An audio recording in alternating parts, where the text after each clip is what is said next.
नमस्कार। आज हम एक बहुत ही दिलचस्प विषय पर बात कर रहे हैं। ये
और मनुष्य की लंबाई भी करीब 32 फीट और पुण्य भी पूरा।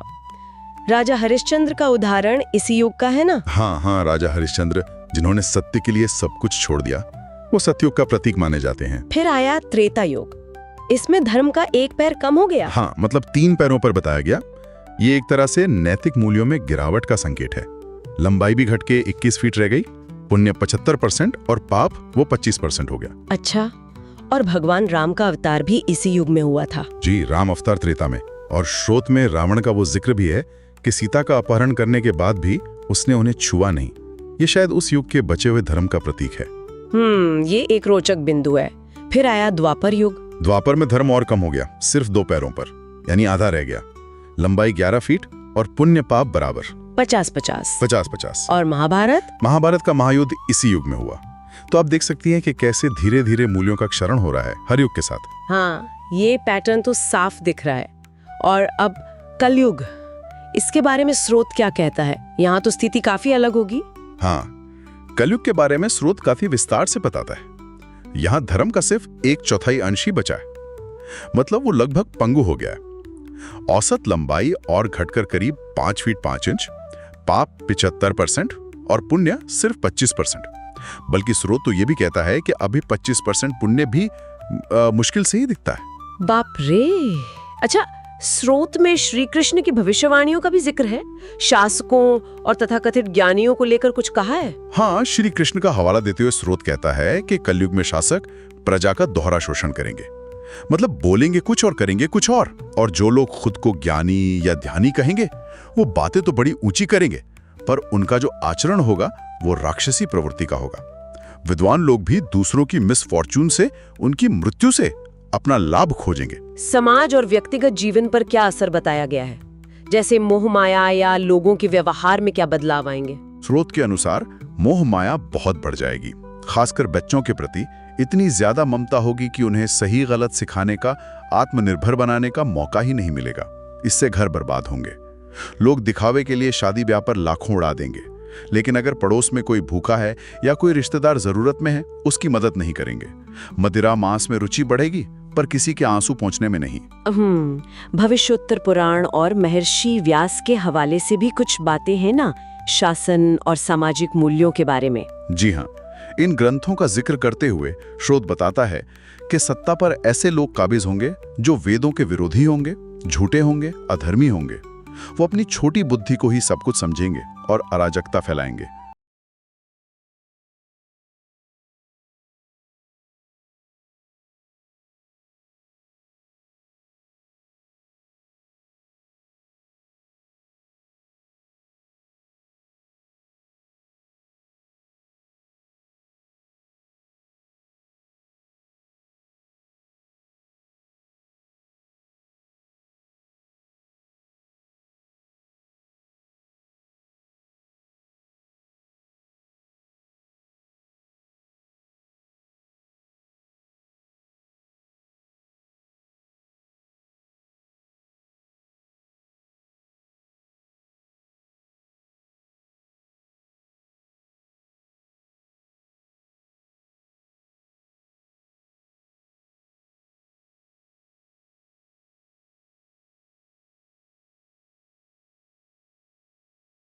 आकर्षित होंगे। समानता की बातें तो बहुत होंगी, पर व्यवहार में नहीं दिखेंगी। ये तो हुई नैतिक और सामाजिक पतन की बातें।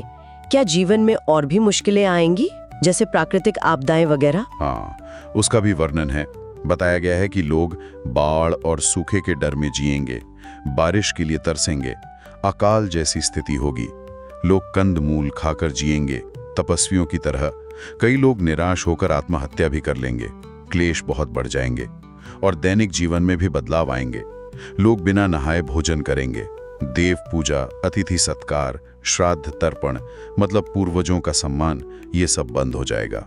स्त्रियों के बारे में स्रोत कुछ और भी कहता है, शायद कुछ नकारात्मक बातें। हाँ, देखिए, स्रोत में स्त्रियों का वर्णन कुछ इस तरह है कि वे कद में छोटी होंगी, ज्यादा खाने वाली होंगी, भाग्यशाली कम होंगी, पति और गुरुजनों की बात नहीं मानेंगी, बस अपना पेट पालने की फिक्र करेंगी, कड़वा बोलेंगी और दुराचारी पुरुषों की तरफ आकर्षित होंगी। पर यह याद रखना जरूरी है कि ये वर्णन स्रोत का है और ये हजारों साल पुरानी व्याख्याएं हैं। इन्हें आज के संदर्भ में सावधानी से देखना चाहिए। बिल्कुल। और कलयुग के अंत समय के बारे में क्या भविष्यवाणी है, आयु और शारीरिक स्थिति को लेकर? अंत समय के लिए स्रोत बहुत भयंकर युद्ध, अत्यधिक बारिश और भीषण गर्मी का वर्णन करता है। मनुष्य की औसत आयु घटकर सिर्फ 20 साल रह जाएगी। सिर्फ 20 साल? हाँ, और 5 साल की उम्र में स्त्रियां गर्भधारण करेंगी, 16 साल में बुढ़ापा आ जाएगा और 20 में मृत्यु। शरीर भी छोटे, कमजोर और रोगों से भरे होंगे। ये सब सुन के तो काफी निराशा होती है, इतनी सारी चुनौतियां। तो क्या स्रोत इससे बचने का, उबरने का कोई रास्ता भी बताता है? हाँ, और ये बहुत महत्वपूर्ण बात है। इस घोर कलिकाल की चुनौतियों से बचने के लिए स्रोत एक ही मुख्य उपाय बताता है: वेदों की ओर लौटना। वेदों की ओर लौटना? हाँ, मतलब सनातन ज्ञान और सिद्धांतों का पालन करना। और दूसरा, निरंतर हरि कीर्तन करना, यानी ईश्वर का नाम का जाप, उनका गुणगान करना। स्रोत कहता है कि इसी से व्यक्ति सुरक्षित रह सकता है। और ये भी कहा गया है कि जो धर्म से मुंह मोड़ेगा वो दुखी रहेगा या फिर अकाल मृत्यु को प्राप्त होगा। तो कुल मिलाकर देखें तो ये पौराणिक विवरण कलयुग की एक बहुत ही चुनौतीपूर्ण तस्वीर पेश करते हैं। नैतिक पतन है, सामाजिक बिखराव है, प्राकृतिक आपदाएं हैं, जीवन की गुणवत्ता में कमी है। बिल्कुल, लेकिन साथ ही इन चुनौतियों के बीच एक आध्यात्मिक समाधान भी दिया गया है: ईश्वर का स्मरण और शाश्वत मूल्यों की ओर वापसी। ये दिखाता है कि कैसे ये आचीन ग्रंथ सिर्फ समस्याएं नहीं बताते थे, बल्कि समाधान पर भी जोर देते थे। और समाधान अक्सर आंतरिक शुद्धि और आध्यात्मिक रास्ते से जुड़ा होता था। हाँ, एक विचार जो यहाँ मन में आता है कि हजारों साल पुरानी इन भविष्यवाणियों में आज के समाज की कितनी सच्चाई दिखती है, और क्या वो जो आध्यात्मिक मार्ग सुझाया गया है वो आज की पीढ़ी के लिए भी उतना ही प्रासंगिक और व्यवहारिक हो सकता है। ये सोचने का विषय है।